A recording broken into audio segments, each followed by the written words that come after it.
Hello and welcome back to English Today. This is the second DVD of the beginner level, and in this DVD you will see 3 more episodes of our story, That's Life. And then in our special TV programs there will be a debate about low-cost airlines and an interview with a sports expert about football training. Then, in the grammar section, we will study the simple present, frequency adverbs, some and any, there is, there are, and also making suggestions. Now remember, if you have problems understanding anything, use the subtitles. Okay, so enjoy studying and have fun.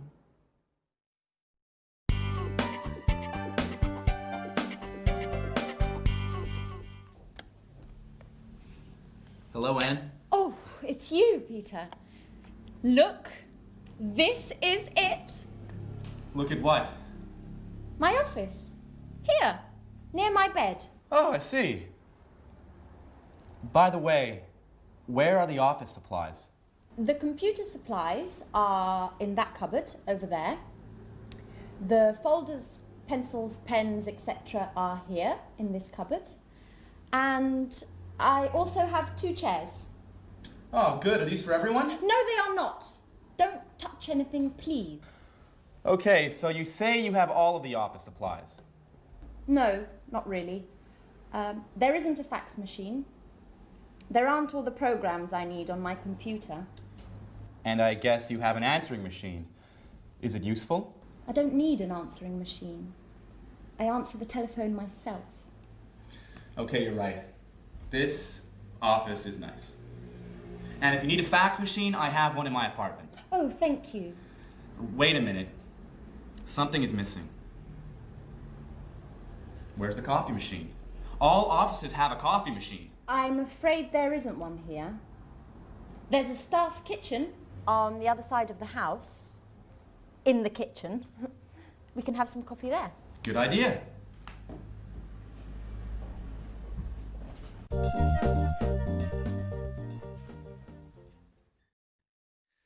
Hello and welcome back to English Today. How are you?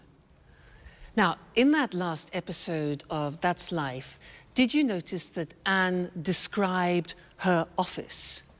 And the most important thing for Peter was what? The coffee machine.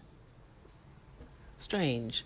Now, I want to look at the language that Anne used. She used there is a and there are some. Let me explain that to you.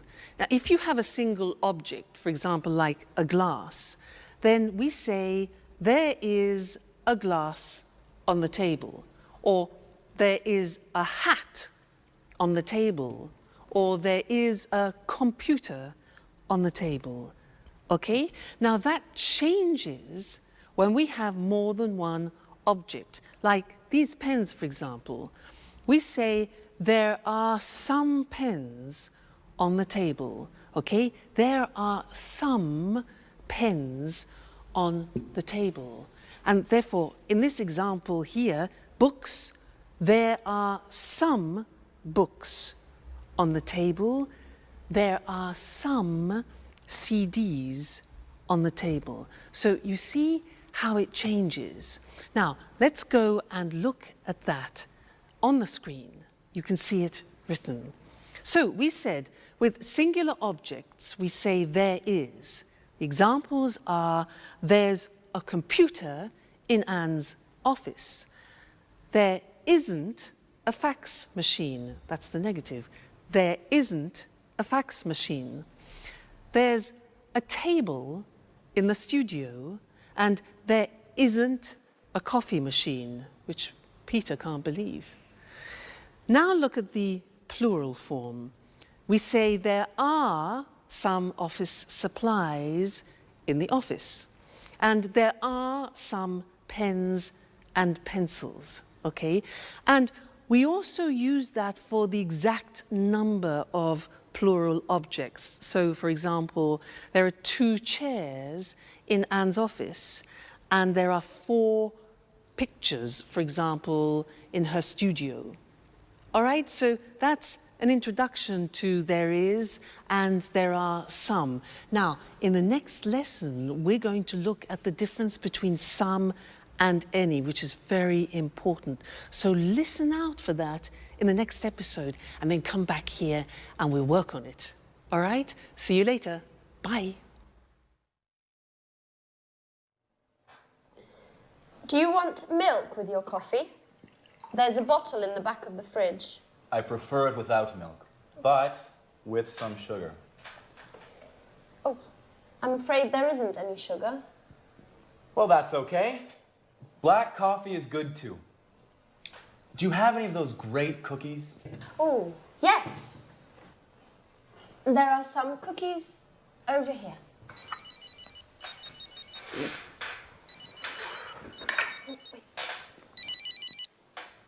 Peter speaking. What? An audition? No, not at all. I'm free. Great. Bye. Well, finally, an audition. Wonderful. When? Next Monday at the Opera Theater. These cookies are fantastic. Are there any more? There are some more in the box. Thank you. Bye, Anne. Time for music. Hey! Take your dirty napkin away from my kitchen.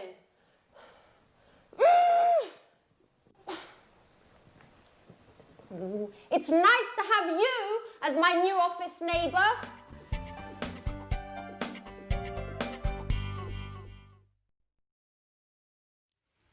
Hi again. Anne's a bit difficult, isn't she? Yeah. Now, this is a lesson about some and any. Remember, Peter said, "Can I have some coffee and some biscuits?"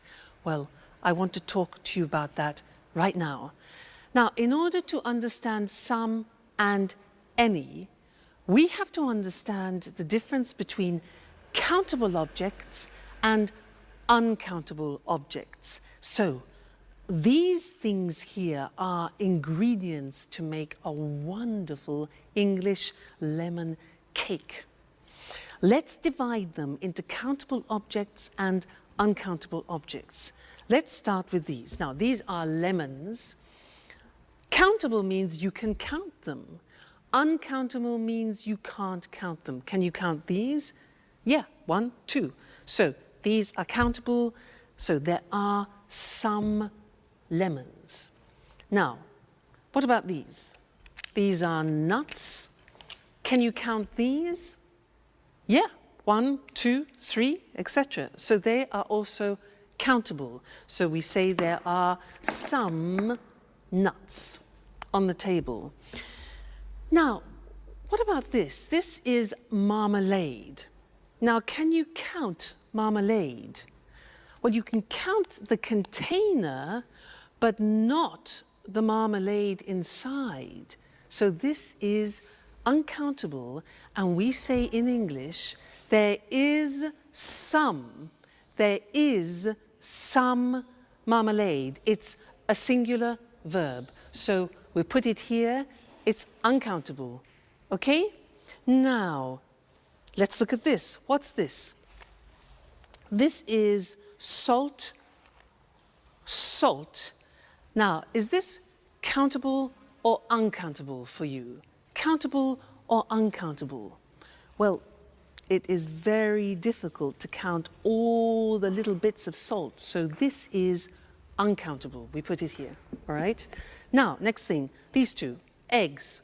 Countable, uncountable, 1, 2, countable. There are some eggs.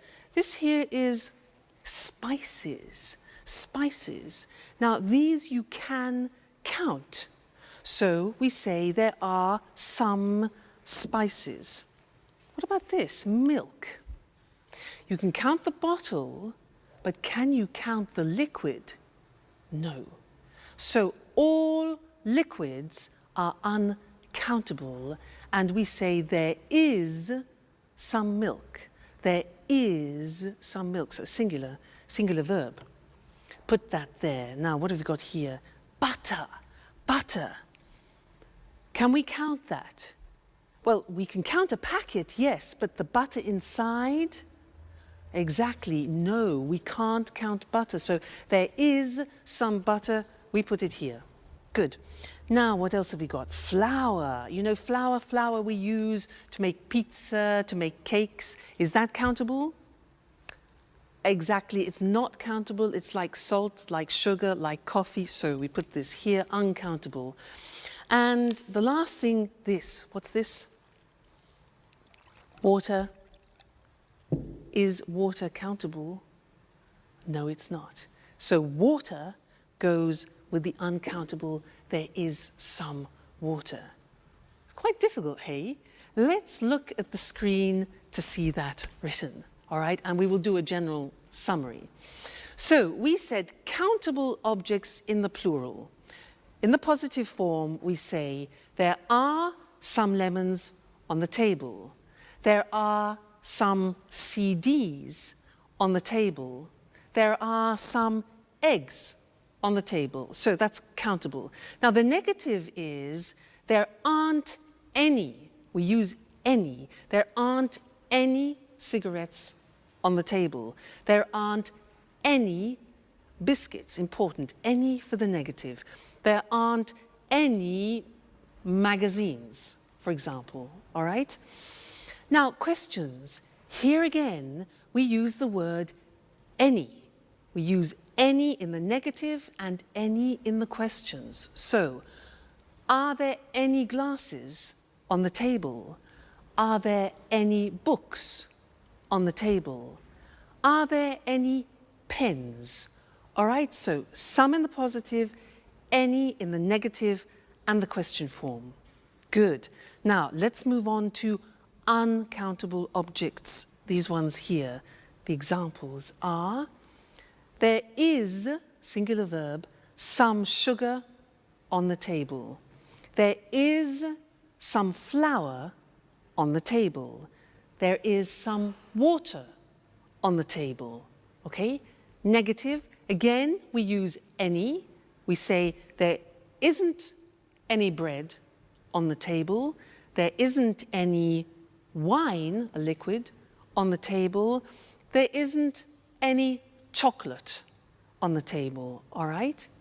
Questions, again, with the singular verb and any. Is there any money on the table? Is there any pasta? Unfortunately not. And is there any beer? Okay? Now, I want to add one more thing to this lesson, and it's the words this, that, these, those. Let me explain. With one object, you say this CD when it's close to you, this CD. But when it's distant from you, far away, you say that CD, this, that. All right? We hear this very often. Let me take two, plural. Now we say these CDs. When they're far from you, we say those CDs. Okay? So these, those, one, this, that.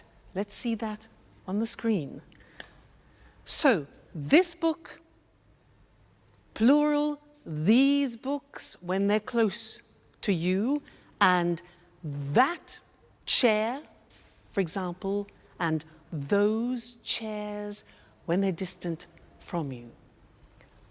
That's a big lesson, hey? There's a lot to remember. So we have some and any, countable and uncountable, this, that, these, those. Whew! You have a lot to do at home to study there. Anyway, no problem, because you're great students. So we'll meet again in the studio very soon for some more English. Take care. Bye for now.